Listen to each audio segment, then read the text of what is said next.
Okay, SmackDown Live. We'll begin with Shane McMahon and his massive announcement of the Elimination Chamber, where the title will be defended. Which of course brings out AJ, who's like, "What? I get to defend my title? Or if you're still a champion, bravo! John Cena sucks. I love you guys too." John comes down, and he's right in his face. "No, shut up, John. You don't get to say anything." And John just kind of goes, "What?" Who else is going to come down? Then The Miz comes down. Whoever is writing The Miz, especially his opening promo, we need him to write more promos. There was so much intensity in the face of The Miz.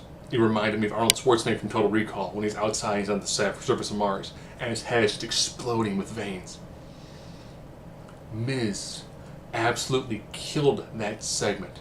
Then used necromancy, brought the segment back as a zombie, killed it with a double tap, which then led into our first match, Miz AJ. For some strange reason, I don't know what it is, when I've seen The Miz take on Roman Reigns, or John Cena, Dean Ambrose, Ziggler, AJ, everyone seems to make The Miz seem really legit, like he could win at any time, through heel trickery. Of course, John Cena's on the outside. Of course, before the match, John Cena, his only part of dialogue was like internet troll instigator. Miz is like, "I'm the greatest champion of all time." John Cena, "Miz seems better than you, AJ. Last time we were here, I knocked your teeth out. I think AJ's calling your punk card. He says he's gonna maim you." So of course, like most matches where the 30 guys on the outside, someone's gotta get chucked into him. Ends up being The Miz. John catches The Miz, like, pfft. I read the script. This ain't happening. Beat down.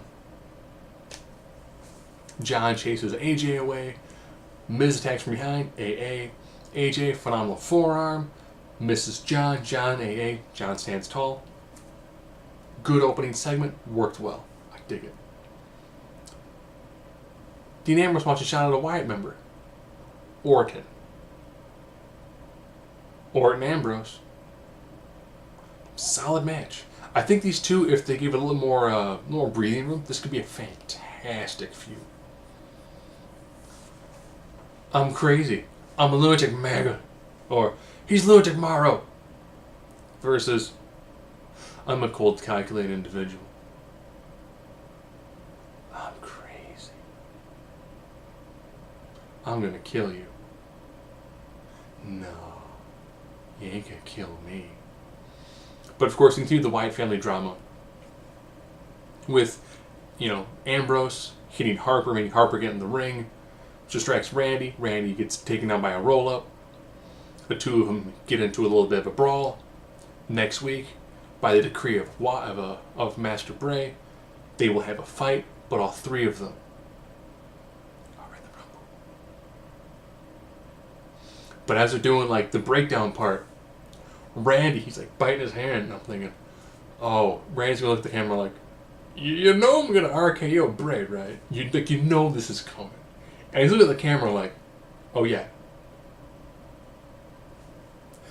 You know my end game, but you don't know when it's going to out of nowhere. And that's brilliant. That's someone who understands the characterization of Randy Orton, how you work him in this position, and how you can play enough to the fan where it's like, you know this is ending with me and him coming to blows. I'm beating him up, right? You know this is happening. It's gonna happen. I want it to happen because I'm a cold, calculating killer. Brilliant. Nikki and Ty continued their feud with Nikki in the ring. Natalya being like, "Oh, hey Nikki, why don't you watch the Tron?" As they then go to a non-functional merchandise booth where they get into a fight. Like just the knockdown, drag out, roll around brawl. I like how they broke some of the tables for merchandise, how they threw like the merchandise plinths at each other. Yeah, they're making it a blood feud. Ironically, they're taking like, well, you two just vehemently hate each other. Alright. She has everything, you have nothing, and go. Even my wife goes, I like Natalya so much more as a heel. She's so bland as a face. Yeah. So they didn't have an actual match, but they just had the knockdown, drag out, pull apart brawl, which, I mean, you know, they do that for probably, maybe not quite one more week. I'd like to see them actually have a match. But I think they're probably doing this as a way to extend what those two are doing. Get a second women's segment in. And lead that into maybe a women's title chamber match? Maybe. I mean, they've only got like 4 weeks to build EC, so, I mean, why not? Why not? They did a King's Court. King really needs to have at least one strap on. Just, he shouldn't be wearing his old ring gear without the straps. Just saying. Dolph Ziggler's his guest. Kind of runs on the fact that Dolph is now a heel. Dolph brings back a match from about 5 years ago, close to 4 years ago, where he hit lots of elbow drops on Jerry the King Lawler. Afterwards is when Lawler had the heart attack. So, nice callback. Like, if you keep asking no questions, I'm going to finish the job I started back then. Alright. Super kick to the chest. Again, nice callback. Not bad. You know, Dolph's the heel. Trying to get the crowd to boo him. I dig that. That works. That works well. Nothing with tags this week. So that was weird. But that's because we're building towards our big main event. For the first time ever on SmackDown. Women's cage match. They do say that Lita and Victoria had the first ever women's cage match. So thank you for clarifying. That's all over the internet where it's like, it's not the first one, this one happened, Lita and Victoria. So, thank you. Overall, good cage match. Cage matches are hard to do, and for the life of me, if the face really wants to destroy the heel, why do they try to escape the cage? Why do they try to climb the cage when the door is right there? Logically, I would play it like a video game. I would put my opponent in the corner, I would beat them down in the corner, and then I run for the door. I don't beat them down in the corner and then run to the corner and start climbing out of the cage. Because the door is just...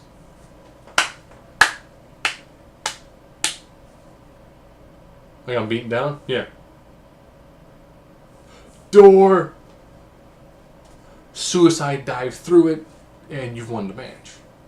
Instead it's like... Oh, we're in the middle of the ring. Scoop slam. I'm going to try to go for the door. Ah, you have my foot.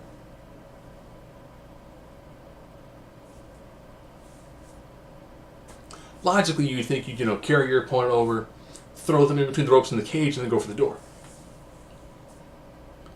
But that's not what happens.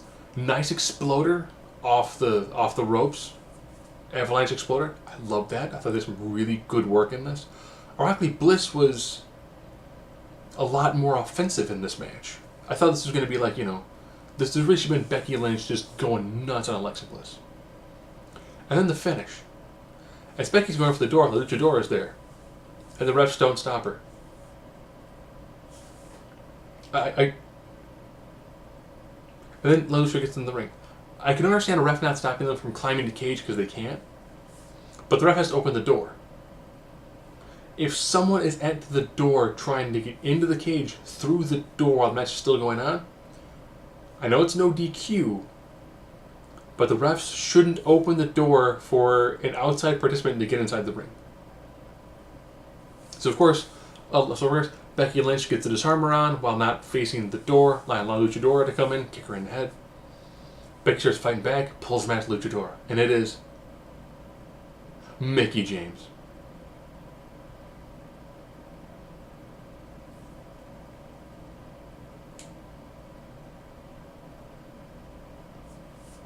Amazing get.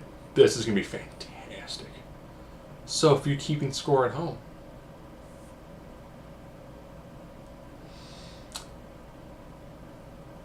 Mickie James, Becky Lynch, Alexa Bliss. You could easily work in Natalya and Nikki. And round that group out, I'm thinking Naomi. There is your SmackDown Women's Elimination Chamber match for the title. You're welcome. See you next week.